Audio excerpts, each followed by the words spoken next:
So very good morning students. In today's class we will be dealing with the one of the new topic that is Thyristor commutation. So before dealing this topic we will know some of the basics. So if we want to turn on the thyristor, we have to provide gate pulse to the terminal known as gate. So now once the thyristor gets on, it cannot be off by simple process, or there is no provision for turning off the thyristor. So what we do to turn off the thyristor, we have applied some commutation techniques. So the word here, that is a commutation, what does it means? So commutation is defined as the process of turning off of a thyristor. So if you want to turn off the thyristor, we have to apply the procedure known as commutation.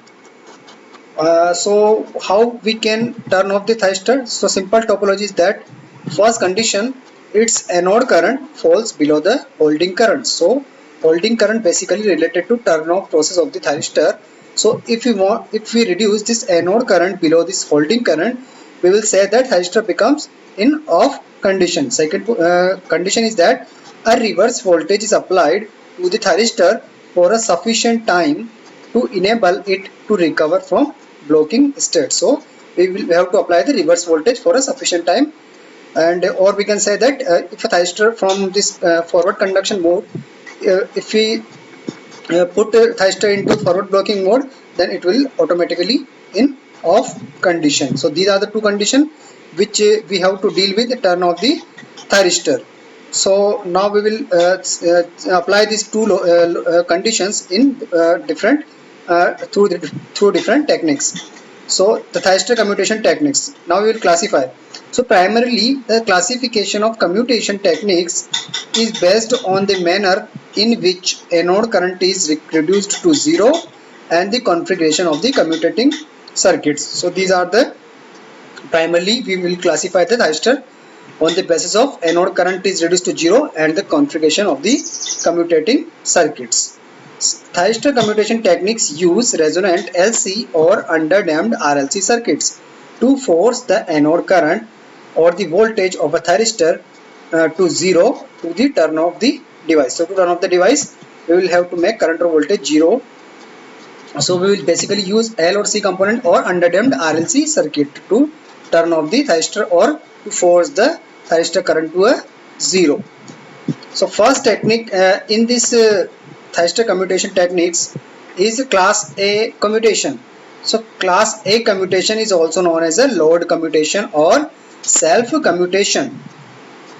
So is in this commutation technique, this is a single phase half bridge configuration for which we have to apply DC supply, although thyristor converts AC supply into DC supply, but this commutation technique is worked on the DC supply, and this is the R load, and L and C are known as the commutating elements which turn off this thyristor or force the anode current, that is I, to zero, and these two commutating elements are connected in series with the R load. And second configuration is the configuration in which we will put this capacitor in parallel with the load. So this is series capacitor configuration and this is shunt capacitor configuration. This current, this is the current waveform which is flowing through anode to cathode in this commutating circuits or RLC underdamped circuit. So we will come to this waveform. First of all, we will see this nature or the simply the mathematical equation behind this. So if we put DC supply and we will apply the Laplace transform in this circuit, then if we further calculate the inverse Laplace transform, then we will come to know that this expression is sinusoidal as well as exponential terms are there. So we will come to this logic. First of all, it is a forced commutation technique. So it is known as a forced commutation because we will here current is not automatically crossing the zero. That is in case of AC supply, current automatically cross the zero after the pi. But in DC supply there is no provision. So it is a forced commutation technique in which we will force commutate the thyristor to turn off or make its current to below holding current. So it is a force commutation technique because DC supply will not support the commutation process. So therefore we must use commutation circuit to turn off the SCR. So we use the commutating elements L and C to turn off the SCR. And these techniques is used in the chopper, inverter, step up, cycloconverter. So chopper basically requires DC supply, inverter requires DC supply, and this step up cycloconverter, which is basically a AC to AC converter. And as the name tells, step up, so output frequency will be greater than of input frequency. So in this step up configuration, we will use this class A commutation technique. So or in case of inverter, basically in series inverter we will use this type A configuration because L and C component are already there in the series inverter. So our whole circuit must be underdamped. This is the must condition. If our circuit RLC circuit is underdamped means zeta, which is the term which shows the damping of the system. So if it's zeta less than 1, then we can say that it is an underdamped system.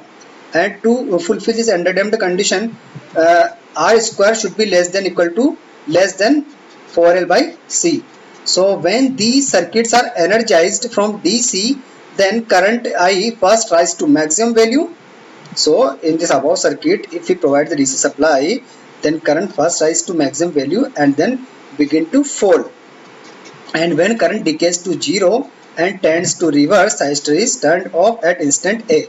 So we will now go to diagram in which we can see that the current first of all is rise sinusoidally, and it rises and then it crosses the 0, and in this way it is damping underdamped system, and further this magnitude decreasing and is steady state this current is in the steady state max 0.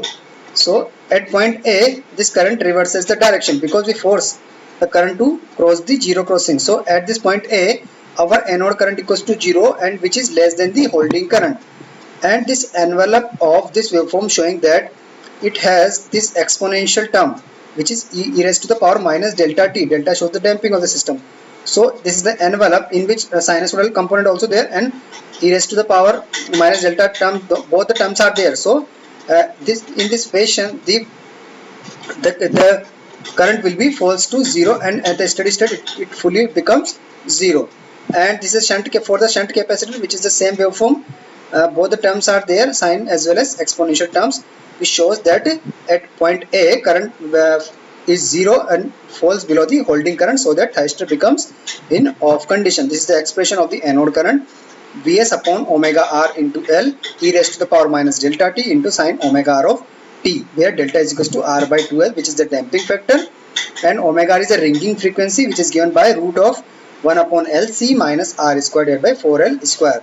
So this is the expression which shows the response of the current, and it is also called as the load commutation because the load elements force the commutation to happen. So we will see that in case of load commutation, the load elements, which is RLC, which force the this current to 0. So this thyristor is off, and this topology is used in the series inverter case. So in series inverter case, RLC, three components are there. So this phenomena of load commutation can be applicable here. So in this case, we will cover this class A commutation, or known as a load commutation or self commutation. And in my